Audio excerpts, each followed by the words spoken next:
Salve, salve, doutores! Tudo bem? Sou o professor Lucas Gonçalves, professor de língua portuguesa e também professor de redação oficial. A partir de agora, nós iniciaremos o nosso curso de redação oficial conforme o Manual de Redação da Presidência da República de 2018, que é a nossa terceira edição. Neste curso, turma, não vou ficar trabalhando, observando como era e como está agora. Não! Nos interessa o novo manual. Portanto, vamos estudar o novo manual, vamos estudar esse manual de 2018, que foi publicado agora no dia 27 de dezembro de 2018. Acho importante, temos muita coisa boa, o manual ficou muito bacana, gostei muito da nova abordagem desse manual, a forma como ele cobra, corrigiu erros do manual passado, fez alterações, fez modificações e deixou muito mais didático, muito mais interessante para nós que somos estudiosos aqui desta matéria. Por isso, eu peço a você atenção, peço a você cuidado. E também aproveito para indicar agora, já no início desse meu curso de redação oficial, o meu curso de língua portuguesa, o meu curso de gramática aqui do Gran Cursos Online. Eu acredito que a união do meu curso de gramática com o meu curso de redação oficial, você será capaz de resolver qualquer questão que caia essa matéria de redação oficial. Claro, e também ajudará muito nas suas matérias, nas suas questões de língua portuguesa. Bom, sem mais delongas, vamos ao que interessa? Vamos juntos? Muito bem, turma. Então temos aqui redação oficial, conforme manual, tá? MRPR quer dizer Manual de Redação Oficial da Presidência da República, tá? É a nossa terceira edição. Turma, olha bem para mim, porque o meu curso aqui ele não vai seguir fielmente a ordem do manual. Não vou seguir fielmente a ordem que está nesse nosso manual. Eu vou seguir uma ordem que eu considero mais didática. Mas vamos trabalhar todos os aspectos. Vamos trabalhar com muita calma aquilo que é importante. Eu já começo com você, com o que diz ali logo na segunda parte do seu manual. Vamos com calma, veja na tela. Ele diz para nós que em uma frase pode-se dizer que redação oficial é a maneira pela qual o poder público redige atos normativos e comunicações. Veja bem, aqui nós já temos uma informação de extrema relevância na nossa vida. Redação oficial. Olha bem, redação oficial é a maneira pela qual o poder público redige atos normativos e comunicações. Tá? É a maneira pela qual o poder público redige atos normativos e comunicações. Turma, aqui é importante que você tenha esse conhecimento aqui, ó. Pera lá, só voltar aqui a nossa caneta. Pronto. Esse conhecimento que a administração pública, o poder público é que emite um documento oficial. É sempre importante, de um documento oficial, numa redação oficial, somente o poder público, somente a administração pública é que poderá emitir um documento oficial. Professor, uma empresa particular, uma empresa privada, um cidadão comum, pode seguir o manual? Não. Turma, o cidadão comum, a empresa particular, o Gran Cursos, que é uma empresa privada, ele segue as orientações que o Gran Cursos bem entender. O Gran Cursos não é obrigado a seguir essas recomendações. Isso já foi questão de prova. Quando o examinador diz para nós, sabendo que a redação oficial é a maneira pela qual o poder público, sabendo que a redação oficial é a maneira pela qual o poder público redige atos normativos e comunicações, sabendo disso, uma empresa privada, o Gran Cursos, pode adotar um padrão próprio de comunicação? Pode. O Gran Cursos, que é uma empresa privada, ele poderá adotar um padrão próprio em suas comunicações. Tá? Agora, uma empresa pública, um órgão público, pode adotar um padrão próprio? De jeito nenhum. A administração deve seguir o manual, o que está registrado, as normas que nós vamos seguir aqui atentamente.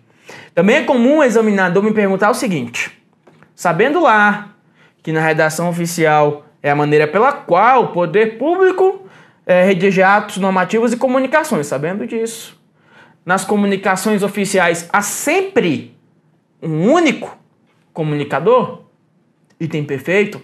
Na redação oficial há sempre um único comunicador, sempre a administração pública, sempre o órgão público é que vai comunicar.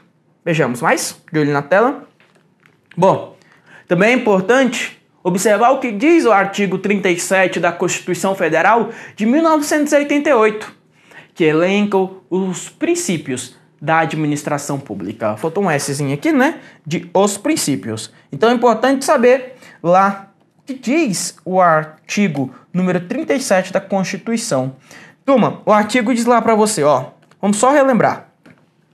A administração pública, direta, indireta ou fundacional, de qualquer dos poderes da União, dos Estados, do Distrito Federal e dos municípios, obedecerá aos princípios de legalidade, impessoalidade, moralidade, publicidade e eficiência, que nós conhecemos aqui carinhosamente como o chamado LIMP, né? É o nosso LIMP, que são aqui, turma, né? Os princípios da administração, os princípios que norteiam toda a administração pública: legalidade, impessoalidade, moralidade, publicidade e eficiência.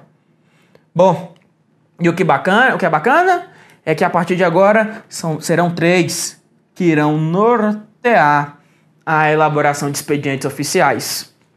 Nós estávamos acostumados, eu sei, no manual anterior, que eram 2. Nós tínhamos 2, o princípio da impessoalidade e o princípio da publicidade, que estavam ali associados. Daqueles 5 princípios, né? Que é a legalidade, pessoalidade, moralidade, publicidade e eficiência. E nós estávamos acostumados a esses 2, impessoalidade e publicidade. Mas aí o manual agora diz também que deve-se seguir o princípio da eficiência. Tá? Então, a partir daqueles 5 princípios, que norteiam toda a administração pública, serão estes 3. O princípio da impessoalidade, da publicidade e da eficiência, que estarão associados à elaboração dos meus expedientes oficiais. Por isso eu preciso que você anote em sua mente, que você internalize essa informação, que é o princípio da impessoalidade, publicidade e o princípio da eficiência. Veja na tela. Bom, vejamos uma questão de prova que, claro, como o manual ele é um manual novo, eu farei sim adaptações em algumas questões. Vejamos a questão número 1. Os princípios da publicidade, da impessoalidade e da eficiência, que regem toda a administração pública, devem nortear a elaboração das comunicações oficiais. Item perfeito. Né, turma? São exatamente esses 3 princípios que vão nortear a elaboração dos documentos oficiais. O princípio da publicidade, da impessoalidade e da eficiência. Fique calmo. Já assim, entenderemos melhor esses princípios. Bom, questão número 2 da Secretaria de Educação aqui do Distrito Federal afirma: decorre do princípio da moralidade a prescrição de que não deve haver impressões pessoais em textos oficiais. Turma, é uma questão que está errada. Não é do princípio da moralidade. É do princípio da publicidade, da impessoalidade e também do princípio da eficiência, agora por último. Mas bem, turma, por hora, eu vou começar aqui o que o novo manual fala de panorama da redação oficial, que eu posso sempre chamar de uma teoria do ato comunicativo, que nós estudamos lá nas aulas de interpretação de texto, ao falar de funções da linguagem. Lá, dê uma pesquisada nas funções da linguagem: função referencial, função conativa, né, conativa ou apelativa, função emotiva, metalinguística, poética e função fática. Dê uma olhada nas funções da linguagem. É importante este assunto. Mas aqui é a teoria do ato comunicativo. E que para que haja conversa, para que haja um diálogo aqui entre nós, né? Entre mim e você, é preciso o quê? Veja na tela. Nós precisaremos claramente ter o emissor e ter o receptor. Precisaremos disso. Assim como também é importante que haja uma mensagem. Assim, para transmitir a mensagem, eu precisarei de um código e também precisarei de um canal comunicativo. Como assim, professor? Bom, Veja bem, o emissor, se você for observar nesta atual situação, nós temos aqui o emissor, eu, o seu professor Lucas Gonçalves, professor de língua portuguesa, você, o meu receptor. A mensagem a ser tratada é a redação oficial conforme o Manual de Redação da Presidência da República de 2018. O canal, vamos começar pelo canal. O canal comunicativo é o meio físico, é o meio exterior. O canal, nesse caso, pode ser o seu tablet, o seu celular ou, quem sabe, o seu computador. O canal é a tela, é a televisão da sua casa. Estou na televisão da sua casa. Então, este é o canal, esse é o meio físico. E o código? O código nada mais é do que a linguagem. O código é a língua. Neste caso, usamos aqui a língua portuguesa. Este é o código utilizado aqui. Então veja que na teoria do ato comunicativo eu preciso ter exatamente esta situação. Agora eu quero que você imagine comigo esta teoria do ato comunicativo, mas dentro da redação oficial, dentro de um documento oficial. Por isso, veja comigo na tela. Veja que no documento oficial, turma, nós temos lá o emissor. E o emissor desse meu documento claramente será o seu serviço público. Vamos anotar aqui, vamos. Aí é o próprio serviço público. É a administração, é o serviço público, é que é o emissor, é que vai transmitir a mensagem, o serviço público. Bom, eu percebo, turma, que preferencialmente eu usarei uma terceira pessoa do singular. Preferencialmente, é uma terceira pessoa do singular é que deveremos utilizar. Eu vou até anotar aqui para que fique claro que é uma preferência. É uma preferência que você utiliza a terceira pessoa do singular, tá? Por exemplo, informa-se, solicita-se, né? Comunica-se. É uma terceira pessoa do singular. Por que nós utilizaremos a terceira do singular? Porque quem está comunicando não é o servidor, não é a pessoa. Não. Pode até ser o servidor, mas ele está em nome de quem? Em nome da administração pública, em nome do órgão. Então, é importante. Mas por que eu disse preferencialmente? Veja. Porque também é possível, sim, já é possível, que você faça esse seu documento em uma primeira pessoa. Eu até afirmo para você usar numa primeira pessoa do plural, tá? Que nós aqui chamamos de plural de modéstia. É um plural de modéstia. Eu sempre digo a você para utilizar uma primeira do plural. Ô professor, mas eu também vejo a primeira do singular. Em vez de informamos, eu vejo muito comum colocar lá um informo. É possível utilizar o informo nesse documento? Até é. Eu vejo demais em vários documentos, eu vejo em questões de prova, e o próprio examinador permite, ele admite isso. Então não vamos nós comprar briga. Mas olha só, olha bem para mim aqui. Vamos ter uma conversa. Se eu começo o meu documento numa terceira pessoa do singular, é preciso que você prime pela sistematicidade do emprego. Como é que é? Sim, se você começou na terceira pessoa do singular, você deverá manter até o final desse documento a terceira pessoa do singular. Você não pode fazer confusão com tempos verbais. Porque ao fazer confusão com tempos verbais, você acaba ferindo a clareza desse meu texto. Ferindo a clareza, fere a publicidade. Mas vamos falar disso mais à frente. Falarei com você um pouco mais disso mais à frente. Mas você tem que primar sempre pela mesmo tempo verbal. Mesmo tempo, mesma pessoa, tá? Não posso conjugar verbos em mais de uma pessoa. Veja na tela. Já sabemos que o emissor é o serviço público. Mas quem será o receptor? Quem é que recebe esse documento? O receptor, turma, nessa situação, então, será o próprio serviço público. É a própria administração. o próprio serviço público é que irá receber esse documento. Mas olha que bacana, eu também posso enviar esse documento a um particular.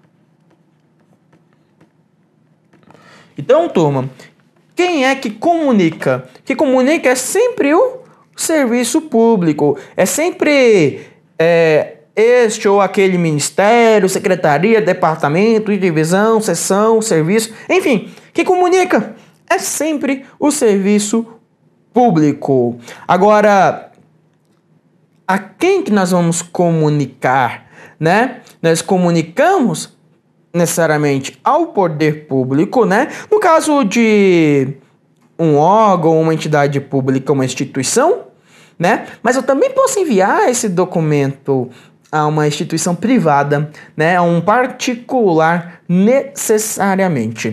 Se você observar bem, eu trago para você aqui um manual. O manual lá na página 16, que é logo começo, no primeiro capítulo, ele diz para você a seguinte informação. Eu vou ler com você. No caso da redação oficial, quem comunica é sempre o serviço público. O que se comunica é sempre algum assunto relativo às atribuições do órgão que comunica. Vou comentar disso já já, guarda essa informação. E o destinatário dessa comunicação é o público, uma instituição privada ou outro órgão ou entidade pública do Poder Executivo ou dos outros poderes. Ou seja, a quem eu comunico pode ser o órgão, a administração, o serviço público, mas pode ser o público, o cidadão, a pessoa, ou até mesmo uma instituição privada. Eu vou enviar um documento ao Gran Cursos, uma instituição privada. A administração pública, sei lá, o MEC, né, o Ministério da Educação, enviando um ofício ao Gran Cursos. Veja, é uma possibilidade, né, porque é um órgão, a administração, enviando a um particular. Veja na tela. Continue, porque nós já sabemos quem é o emissor e quem é o receptor, e você claramente já ficou atento. Quem é o receptor, ou qual é a mensagem? Turma, eu acabei de ler para você. O que se comunica é sempre algum assunto relativo às atribuições do órgão. Ou seja, a mensagem tem que ser um assunto, olha só, assunto de interesse. Assunto de interesse do serviço público.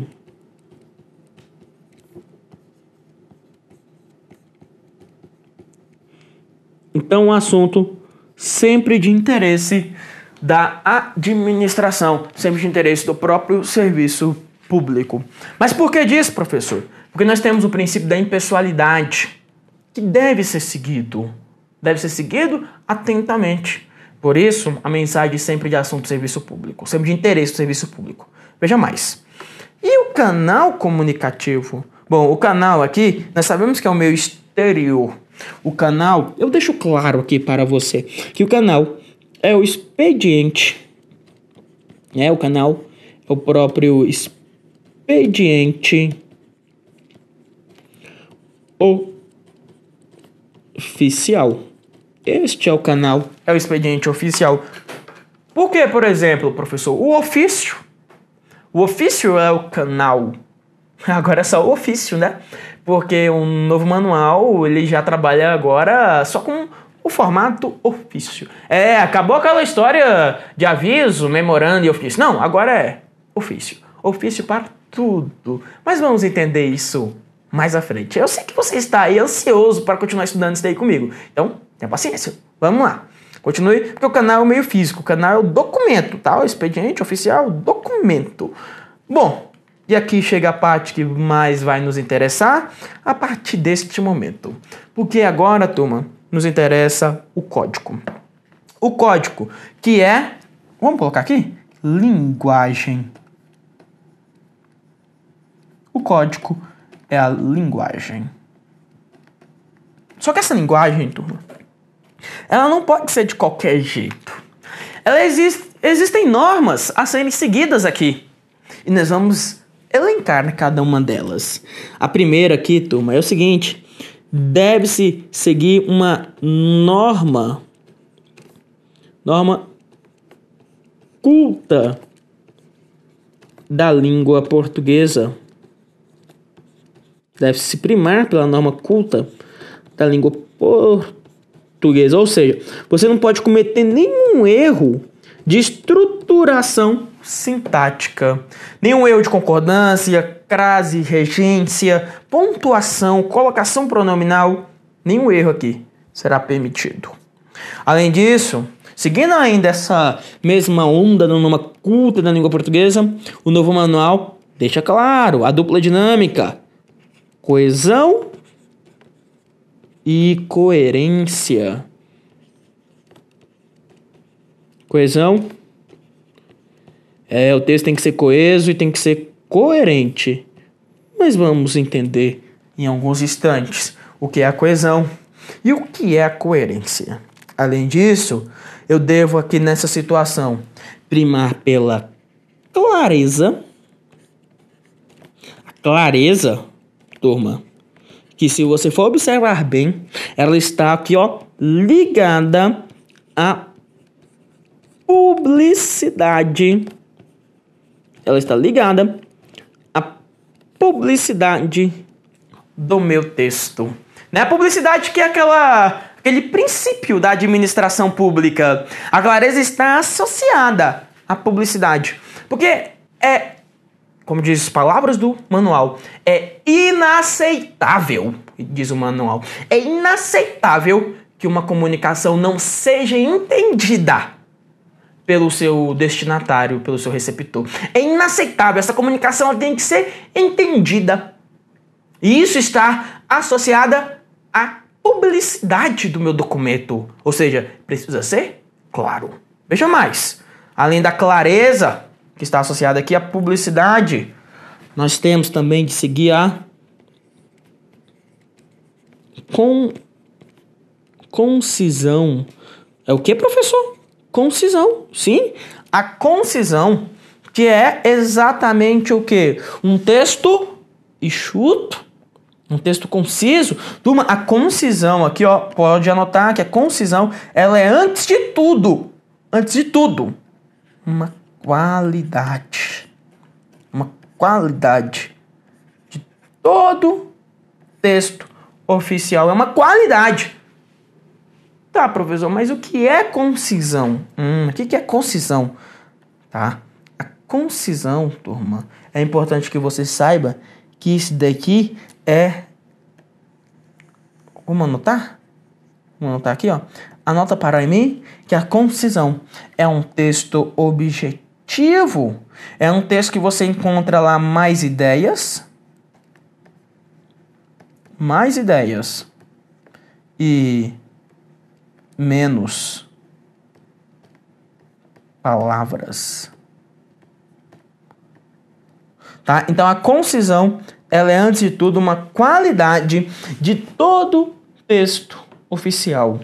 Nós temos ainda de seguir a formalidade. Temos a formalidade a ser seguida. O texto tem que ser formal, tá? Então aí requer o estudo dos níveis de linguagem. Temos também de seguir a uniformidade. A uniformidade, claro que está entendida ali como padronização, tá? É a padronização do meu texto. Então, anote.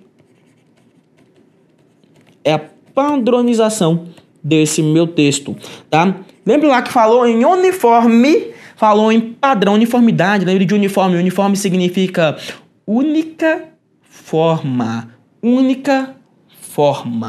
tá?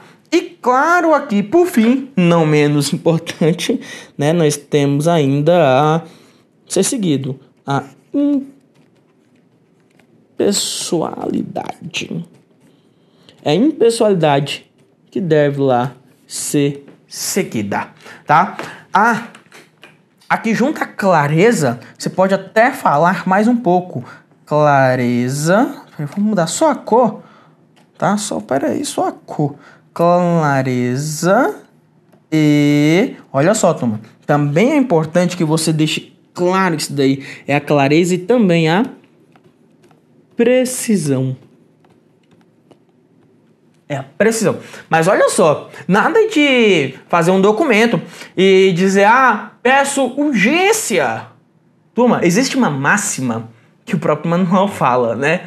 Que não existe documento urgente, existe documento atrasado, né? Então veja bem, você pediu urgência é porque aquele pedido já está atrasado. Ele que pediu tarde demais, ele que pediu atrasado, tá? Então, nada de fazer esse tipo de pedido. O documento já tem que ser urgente, já tem que ser preciso, ele tem que ser preciso, tá? Então se pedir urgência é porque ele já foi atrasado.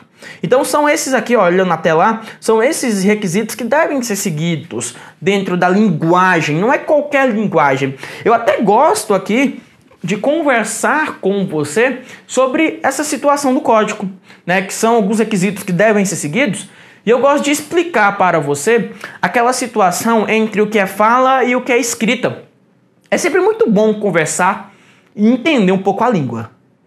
A fala e a escrita, eu tenho que entender como diz Marcuski, um estudioso da linguística. Ele diz para mim que a fala não representa a escrita, nem a escrita representa a fala. Como é que é? Nem a fala representa a escrita, nem a escrita representa a fala. Na verdade, ambas, tanto fala quanto escrita, representam uma língua. A fala e a escrita são representantes de uma língua. E aí, por isso, é importante entender a diferença entre eles. Entre o que é fala e o que é escrita. Porque elas estão lado a lado, estão coordenadas. Mas cada uma tem sua função. Porque observe comigo. Na fala, quando você está conversando com alguém, você é capaz de identificar apenas pela fala. Você é capaz de identificar se é um homem ou se é uma mulher que fala. Se é novo ou se é velho. Em que grupo social aquela pessoa está inserida. Se a pessoa está feliz, contente, ou se a pessoa está triste. Tudo isso apenas na fala. Porque na fala, turma, não é somente a minha voz que fala. Mas além da minha voz eu tenho os meus gestos, eu tenho o meu corpo, eu tenho o meu olhar. Tudo fala. Eu tenho entonações. Enquanto isso, na escrita, no máximo eu consigo fazer uma caixa alta, né? O que não é nem permitido num documento oficial, nada de caixa alta. Porque caixa alta é como se estivesse gritando. Não. Uma caixa alta, um itálico sobreado, um colorido. No máximo eu consigo fazer isso. E isso eu faço na escrita. Mas não tem entonações. Não dá para saber o estado de humor. Já experimentou, por exemplo, ter uma DR, discussão de relacionamento, via WhatsApp? Imagina lá. Às vezes você envia aquela mensagem com aquele humor, com aquela intenção, e ela já lê de outra forma. Como é que é? Repete o que você falou, não é? Por quê? Porque na escrita não tem humor. E por isso, que aqui no documento oficial, turma, na escrita, eu tenho que seguir a norma culta da língua portuguesa, a coesão e a coerência, a clareza, a concisão, a formalidade, fundamental, a uniformidade e a impessoalidade. É preciso seguir todos esses atributos. Sabe por quê? Porque se eu for pessoal, eu gero duplicidade de interpretações. E nós não queremos nada disso no nosso documento. Bom, ainda antes de concluir esta nossa aula, nós estamos chegando ao fim de nossa aula. Antes de concluir, eu quero anotar aqui uma informação de extrema relevância no seu caderno. Você vai anotar o seguinte, coloca aqui, ó, colocar aqui, ó, o IPC. Como é que é, professor? IPC. IPC quer dizer importante para o concursando. Importante para o concursando. Importante pra caramba, professor. É isso mesmo, importante pra cachorro. Pode pensar besteira. Não há, olha só, não existe um padrão oficial. Não existe um padrão oficial de linguagem. Isso o manual traz para nós. Ele afirma: não existe um padrão oficial de linguagem. Tu olha a diferença em falar na norma culta da língua portuguesa. Agora, um padrão oficial ou um padrão oficial administrativo, não existe esse padrão oficial de linguagem. Tudo bem? Estamos conversados? Bom, vou concluir aqui a nossa aula. No próximo bloco, eu começo ali com você a falar sobre a diferença entre coesão e coerência. E a partir daí, resolveremos algumas questões de provas anteriores juntos. Então até já, um forte abraço.